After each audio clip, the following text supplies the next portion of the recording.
जय हिंद साथियों, मेरा नाम रोहित सिंह बुटोला है और मैं as a sub inspector in CRPF select हुआ हूं एसएससी सीपीओ 2024 के थ्रू।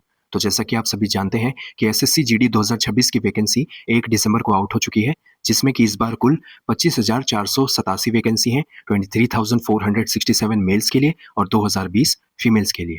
तो उम्मीद करता हूं कि आप सभी ने अभी तक फॉर्म फिलअप कर लिए होंगे। अगर नहीं किए हैं तो फॉर्म फिलअप जो डेट होने वाली है वो 1 दिसंबर से लेकर 31 दिसंबर तक है। 1 जनवरी को आपका last day of fees submission है और 8 से 10 जनवरी आपका करेक्शन विंडो खुल जाएगा। बाकी अगर आपके डॉक्यूमेंट में कोई गलती है, फादर मदर नेम में, खुद के नाम में, तो समय रहते एफिडेविट बनवा लीजिएगा, या ज़्यादा गलती है तो गजेट बनवा लेना। अपनी तरफ से सारे डॉक्यूमेंट क्लियर रखना। अगर आपकी ईडब्ल्यूएस सर्टिफिकेट है, ओबीसी सर्टिफिकेट है, तो उसकी क्रूशियल डेट होगी। मैं कहूँगा पिछले साल का, इस साल का सब लेकर चलना, क्योंकि इस बार सीपीओ में भी ऐसे ही हुआ। लास्ट मोमेंट पे ईडब्ल्यूएस क्रूशियल डेट ना होने के कारण कई लड़कों को बाहर किया। तो भाई आप इतनी प्रिपरेशन करते हो, इतनी मेहनत करते हो, प्री देते हो, फिजिकल देते हो, मेडिकल देते हो, लेकिन अंत में अगर डॉक्यूमेंट वेरिफिकेशन में आपके साथ कुछ हो रहा है तो भाई वो अच्छा नहीं लगता है। तो अपनी तरफ से पूरी तैयारी करके रखना। तो अब मैं बात करता हूँ उन भाइयों की जिनका सपना था, जिनका एक टारगेट था एसएससी जीडी। तो आप लोगों के लिए एक गोल्डन अपॉर्चुनिटी है, क्योंकि इस बार सीआईएसएफ में बम्पर वैकेंसी निकली है 14,595। वहीं मैं अगर बात करूँ एसएसएफ की तो उसमें सिर्फ 23 है। बाकी अदर फोर्सेस की भी आप चेक कर सकते हैं। अपने तरफ से नोटिफिकेशन जरूर पढ़िए, किसी पे रिलाई मत कीजिए। जो भी एलिजिबिलिटी क्राइटेरिया है, जो भी वैकेंसीज हैं, वो आप गो थ्रू कर लेना। तो जैसा कि आप सभी जानते हैं, एसएससी जीडी एक 10th बेस्ड नौकरी है, जिसकी एज लिमिट 18 से 23 साल है फॉर जनरल कैटेगरी, और 3 साल की रिलैक्सेशन है ओबीसी और ईएसएम के लिए, 5 साल की रिलैक्सेशन है एससी एसटी के लिए, जिसके थ्रू आप एसएसएफ में, आसाम राइफल्स में, सीएपीएफ में और दिल्ली पुलिस में एज अ कांस्टेबल ज्वाइन होते हो। और एक बात कहूंगा, अगर कोई आपको कहता है कि भाई छोटी नौकरी है, 10th पास नौकरी है, कोई आपको डिमोटिवेट करता है, तो आपको डिमोटिवेट होने की जरूरत नहीं है। अगर आप में काबिलियत है, टैलेंट है, तो आप पढ़ोगे तो अंदर से डिपार्टमेंटल एग्जाम दे सकते हो, या कोई अदर एग्जाम निकाल के भी अपनी फील्ड चेंज कर सकते हो। ठीक है, क्योंकि आज के डेट में बेरोजगारी अपने चरम पर है, तो कल को ये ना हो आप रिग्रेट करो कि ये भी हाथ से निकल गया, मैंने समय रहते क्यों नहीं किया। तो अभी जो फिलहाल प्राइमरी गोल है आपका, वो है एक सिक्योर जॉब पाना, जो कि आप मिस नहीं कर सकते। बाकी उम्मीद करता हूँ आप में से कई लोग होंगे जो अगले साल अपना और अपने माँ बाप का सपना साकार करेंगे।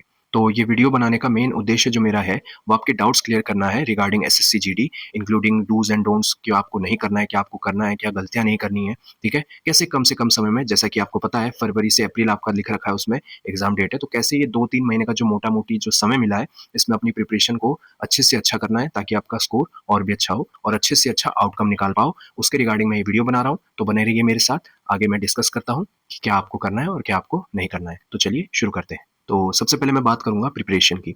जैसे कि आपको पता है 80 क्वेश्चंस होते हैं इसमें, 2 मार्क का एक क्वेश्चन होता है, 160 नंबर का ही पेपर होता है, और स्टेट वाइज इसमें कट ऑफ लगती है। तो आपको अपने स्टेट में जो भी आपका प्रीवियस ईयर कट ऑफ होगा, आप देख सकते हैं, पीडीएफ पढ़ी होंगी, तो उस हिसाब से आपको टारगेट लेकर चलना है। और इस बार भी यही होगा कि 130 से 150 प्लस ही आपको स्कोर करना पड़ेगा, क्योंकि कंपटीशन भी बढ़ चुका है कहीं ना कहीं, क्योंकि पिछले साल 53,000 कुछ वैकेंसी थी और इस बार उसकी भी हाफ है। तो ये तो सच बात है कि कंपटीशन बढ़ गया है, लेकिन फिर भी आपको अपनी तैयारी पे, खुद पर भरोसा रखना है। ठीक है, क्योंकि पैटर्न भी बदला है, तो आपको घबराना नहीं है, आपको अपनी तैयारी जारी रखनी है। तो आपकी जो प्रिपरेशन होगी वो 2 फेज में होगी। पहला फेज जो होगा वो 1 से 2 महीने का होगा, जिसमें आप पढ़ोगे और रिविजन करोगे, और जो दूसरा फेज होगा उसमें आपने मॉक्स देने हैं और मॉक की एनालिसिस करनी है। तो अब आपको पढ़ना किस तरीके से है वो मैं बताता हूँ। तो अगर आप बिगिनर है तो मैं कहूँगा भाई 10 से 12 घंटे आपको पढ़ना ही पड़ेगा। ठीक है, अब कुछ पाना है तो भाई सेक्रीफाइस तो करना ही पड़ेगा, लेकिन अगर आप तैयारी करते हुए आ रहे हैं तो मैं कहूँगा 6 से 8 घंटा फिर भी मिनिमम आपको लेकर चलना है। तो सबसे पहले अगर आप टाइम टेबल बनाएंगे तो घंटे के हिसाब से मत बनाइए कि 8:30 से 9:30, 10 से 11, ऐसे मत कीजिए। ठीक है, टाइम बाउंड होता है आदमी, तो उसमें शुरुआत ही नहीं होती है, प्रोक्रास्टिनेट करता रहता है आदमी, तो ऐसे मत कीजिए। बल्कि ऐसे बनाइए 2 घंटा, 3 घंटा। ठीक है, सो एंड सो। तो दिन की शुरुआत आप ऐसे सब्जेक्ट से करिए जैसे जीके या इंग्लिश, जो कि पढ़ने वाली चीज़ें, याद करने वाली चीज़ें हैं, क्योंकि सुबह हमारा माइंड फ्रेश होता है और उस समय हम ग्रैब कर सकते हैं, हमारा माइंड ग्रैब कर लेता है पढ़ने वाली चीज़ों को। तो मैं कहूँगा कि आप जीके से शुरुआत कीजिए, जिसमें 3 घंटा आपको देना है, 1 घंटा करंट अफेयर के लिए भी है। तो जीके में आप शुरुआत कैसे करें जो 1 से 1.5 महीने में कवर हो जाए। तो पहले हफ्ते आपको हिस्ट्री प्लस ज्योग्राफी दोनों सब्जेक्ट लेकर चलना है। दूसरे हफ्ते आपको पॉलिटी पढ़नी है। तीसरे हफ्ते आपको बायो प्लस केमिस्ट्री पढ़नी है, और चौथे हफ्ते आप फिजिक्स पढ़ सकते हैं। और इसी के साथ हर दिन आपका स्टैटिक जीके भी साइमल्टेनियसली चलना चाहिए। अब हो सकता है कि आपको ये लग रहा होगा कि यार 2 सब्जेक्ट 1 हफ्ते में कैसे होगा? नहीं होगा, मैं भी जानता हूँ, हो भी सकता है, नहीं भी हो सकता है। लेकिन एक फाउंडेशन तैयार होगा, आपका एक बेस तैयार होगा, कुछ तो होगा। शुरुआत करोगे तो कुछ तो होगा ना, तो आप शुरुआत तो करो। बाकी एक पिनाकल की बुक ले लेना, एक आती है पिनाकल की जनरल स्टडीज़, वो बहुत अच्छी बुक है। उसमें आप जो भी आप जैसे आप टॉपिक पढ़ते हो किसी भी सब्जेक्ट का, तो उसके एमसीक्यूज़ लगाना, नीचे एक्सप्लेनेशन दी होंगी, फिर उस एक्सप्लेनेशन को पढ़ना, उससे आपकी और नॉलेज बढ़ेगी।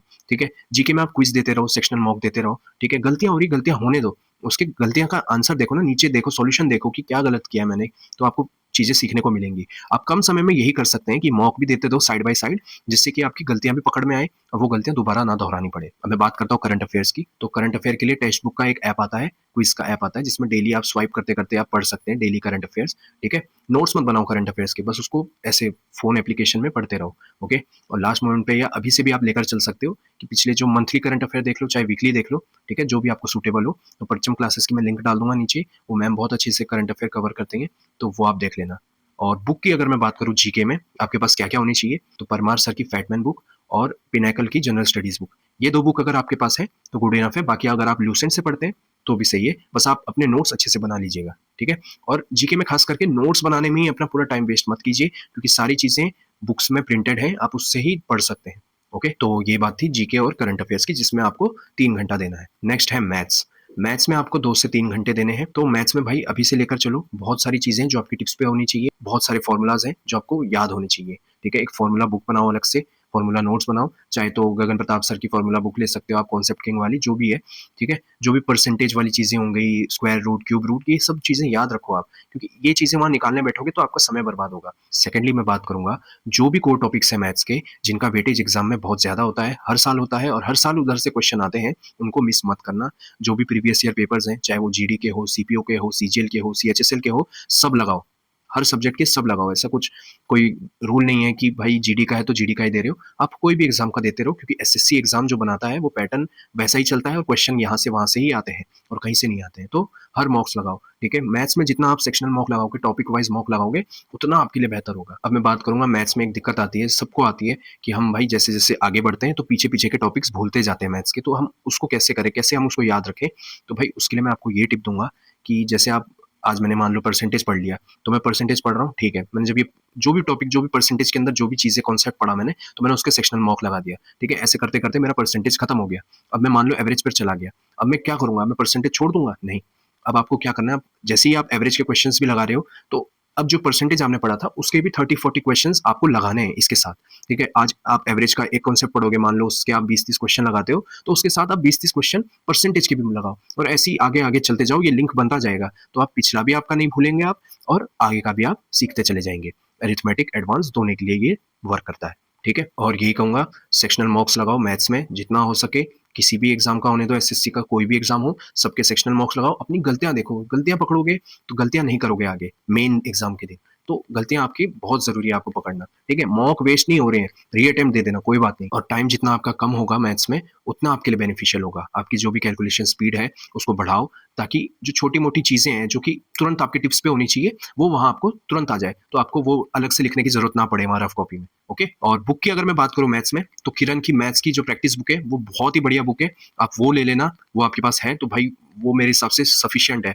बाकी अगर गगन प्रताप सर की क्लास नोट्स है, तो आपको नोट्स अलग से बनाने की ज़रूरत नहीं है। उसमें आप देख सकते हो गलतियाँ क्या-क्या हैं। टीचर्स की अगर मैं बात करूँ, अगर आप बिगिनर हो, तो आप E1 coaching classes Bhutesh sir की वीडियोज़ देख सकते हो या आदित्य रंजन सर की वीडियोज़ देख सकते हो। और अगर आपकी थोड़ी बहुत बेस स्ट्रॉन्ग है मैथ्स की, तो आप गगन प्रताप सर को फॉलो कर सकते हो। बाकी मैथ्स में प्रैक्टिस कंसिस्टेंटली आपको प्रैक्टिस करते ही रहनी है। अब मैं बात करता हूँ इंग्लिश की। वैसे तो जीडी में इंग्लिश और हिंदी दोनों मीडियम होते हैं। अगर जो हिंदी मीडियम से तो वो हिंदी में दे सकता है, लेकिन मुझे इंग्लिश का आइडिया है, तो मैं इंग्लिश की बात करूँगा।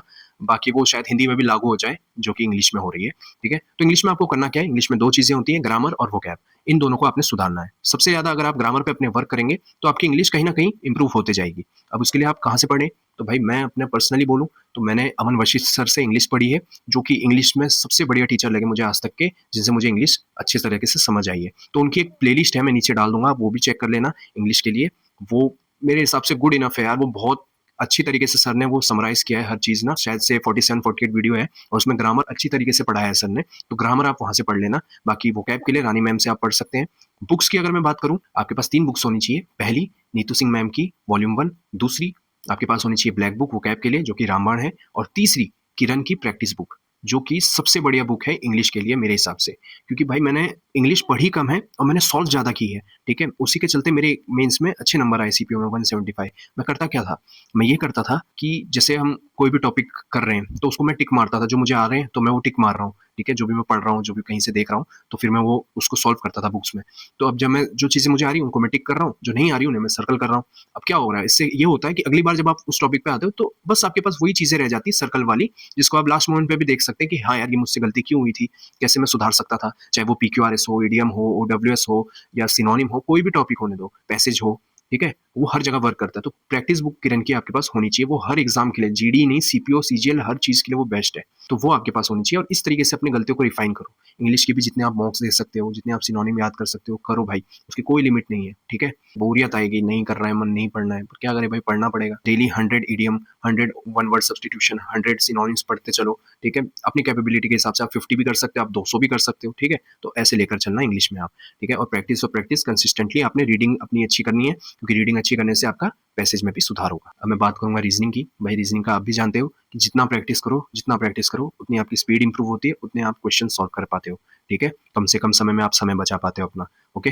तो मैं नीचे मैथ्स मेनिया सर की लिंक डाल दूँगा रीजनिंग की, वहाँ से आप देख सकते हो जो भी आपके वीक टॉपिक्स हैं, जहाँ आपकी टाइमिंग नहीं हो पा रही है, तो कैसे आप अपना टाइम कम करें और कम से कम समय में रीजनिंग को सॉल्व करें, वो सर ने अच्छी तरीके से बताया हुआ है। तो ये वो 4 सब्जेक्ट थे जिसके बारे में मैंने आपको बता दिया है कि फेज़ 1 में आपने कैसे प्रिपेयर करना है, कैसे पढ़ना है, ठीक है? 1 से 2 महीने आपको इस तरीके से पढ़ के चलना है। हाँ, टाइम कम है, इतने कम टाइम में शायद ना हो पाए इतना कवर, लेकिन ये है कि 0 पे तो नहीं रहोगे, 20, 30, 50 कुछ तो आगे बढ़ोगे ना, तो वो लेकर चलो कि हाँ यार, मेरा इम्प्रूवमेंट तो हो रहा है डे बाय डे, ओके? बाकी 3 घंटा आप जीके को दो, 2 घंटा इंग्लिश को दो, 1 से डेढ़ घंटा आप रीजनिंग को दो और मैथ्स को 2-3 घंटे दे दो। और एक चीज़ बहुत इंपॉर्टेंट है, रिवीजन। जो भी आप दिन भर में पढ़ते हैं, रात में एक समय निकालो, जब भी आपको सूटेबल टाइम मिले, तो 1 से 2 घंटा रिवीजन में लगाओ, ठीक है? पता है यार, मन नहीं करता है रिवाइज़ करने का, फिर से वही चीज़ें पढ़ने का जो दिन भर में पढ़ लिया, लेकिन करना पड़ेगा यार।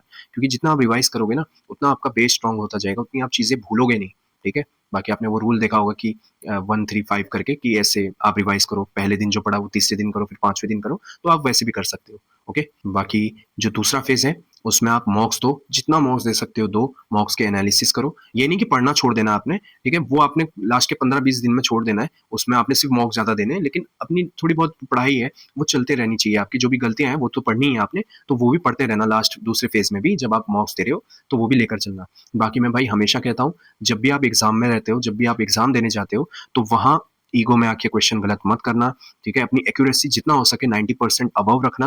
जो क्वेश्चन नहीं आते हैं, बेतुके, जहाँ आपको तुक्का मारना पड़ रहा है, ख़ास करके जीके में, मत अटेम्प्ट करो, अपने नंबर मत खराब करो। जहाँ आपने मेहनत की है रीज़निंग में, मैथ्स में, वहाँ के नंबर आप जीके में ऐसे बर्बाद मत करो। बाकी ऑप्शन एलिमिनेशन का बहुत अच्छे तरीके से आप यूज़ कर सकते हैं, लेकिन अच्छी जगह यूज़ करो, ढंग से उसका इस्तेमाल करो, तो आपका जो रिज़ल्ट होगा, वो बेहतर होगा। बाकी कॉम्पिटिशन भी कहीं न कहीं बढ़ा है, नया पैटर्न भी आया है, लेकिन वो सब चीज़ सेकेंडरी है। प्राइमरी चीज़ ये लेकर चलो, अपनी तैयारी पे भरोसा रखो, खुद पर भरोसा रखो, घबराने की आपको ज़रूरत नहीं है, हेजिटेशन मत रखो अंदर, ठीक है? जो भी आपने मेहनत की है, उसका फल आपको ज़रूर मिलेगा और अपना जो ये कीमती समय है, उसको यूट्यूब वीडियो देखने में वेस्ट मत करो। जो भी आपकी सेल्फ स्टडी है, जितना आप सेल्फ एनालिसिस करोगे, वो आपको लास्ट में हेल्प करेगा। लास्ट में आपके जो आपने खुद से पढ़ा है ना, वो आपको रिकॉल ज़्यादा जल्दी होता है, बजाए उसके कि आपने किसी वीडियो के थ्रू पढ़ा हो। ठीक है, आप अपना बेस क्लियर कीजिए, लेकिन जैसे वोकैब की चीज़ें हैं, तो वो आप सेल्फ स्टडी जितना करेंगे, आपकी रीडिंग एबिलिटी उतनी बढ़ेगी, तो वो चीज़ें आप खुद से पढ़ सकते हो, ठीक है? और बाकी रिवाइज़ करते रहो, रिवीजन मत छोड़ो और लास्ट मोमेंट पे जब आप मॉक दे रहे होंगे 15 से 20 दिन, तब आप कोई भी नया टॉपिक, कोई भी नया सब्जेक्ट मत उठाओ। भले ही आपने उसको पढ़ा हो, ना पढ़ा हो, जो आप अब तक पढ़ चुके हैं, उसको लेकर चलना। जो आपकी गलतियाँ हैं, इनकरेक्ट, अनआंसर्ड क्वेश्चन्स होंगे आपके, फ़िल्टर लगा लेना, तो वो चीज़ें आपने देखनी है। जो भी नए मॉक्स लगाते जाओगे, 2 से 3 मॉक लगाने हैं आपने लास्ट मोमेंट पे, लास्ट के 15 से 20 दिन, तो वो लगाते चलना और अपनी गलतियाँ देखते चलना, ताकि आपका वहाँ भी सुधार हो सके और रियल एग्ज़ाम के दिन आपसे कोई गलती ना हो। तो इसी के साथ आप सभी को बेस्ट ऑफ लक। उम्मीद करता हूँ आप अपनी तैयारी अच्छे से करें, अच्छे से एग्ज़ाम दें और अगले साल जीडी के थ्रू अपनी ड्रीम जॉब हासिल करें। इसी के साथ अगर आपको ये वीडियो अच्छी लगी हो, तो इसे लाइक दीजिए, शेयर कीजिए उनके साथ जिनको इसकी ज़रूरत हो और कमेंट कीजिए कि आपको ये कैसे लगी। जय हिंद, जय भारत।